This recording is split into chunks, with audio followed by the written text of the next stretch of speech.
Hey guys, Spotter here, continuing our things you need to know here on Zetsubou. This time we're looking at the skull rituals, okay? So 2 barricades right from spawn, you're gonna find this interesting little area. And oh, don't we love the symbols, right? We got these pillars, I'm gonna talk about that in another video, but then we have the center area where we have these 4 skulls, and you can see the symbols, right?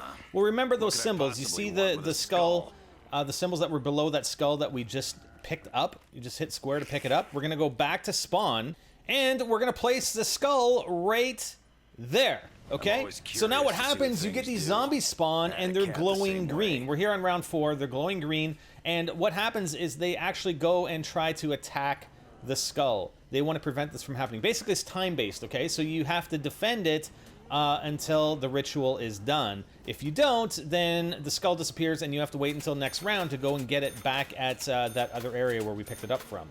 So I did let them attack that first one. This second one is over towards the left of spawn. This is where the downed airplane is over here, and there's a box location, okay? So we're gonna actually defend it this time and see what happens. So like I said, the other one we didn't defend, we let it reset, and the skull ended up going back the next round.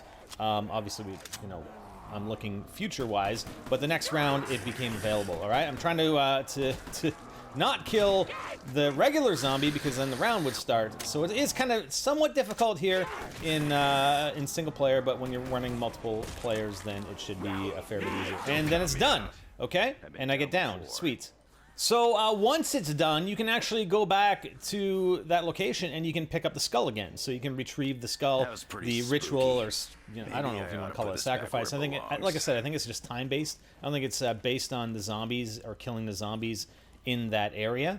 So then we bring it back to the original location where we got them from, and we're going to place it down. One player, you can only carry one at a time. There you go. You can place a skull there. Next? I only ever found 2 locations to charge up the skulls, I guess, or have the initiate the rituals. There was a 3rd location that somebody else found in our group that was down from a zip line from one of the towers, and we never actually found the 4th location. So I don't know what's going to happen once you get all 4 of them done, but it's definitely going to be easier playing multiplayer, and that's one of the things we're going to try and get to first when we start playing the map tomorrow morning. All right, guys, we're going to have more for you soon, so stay tuned here on NGT. Spider out.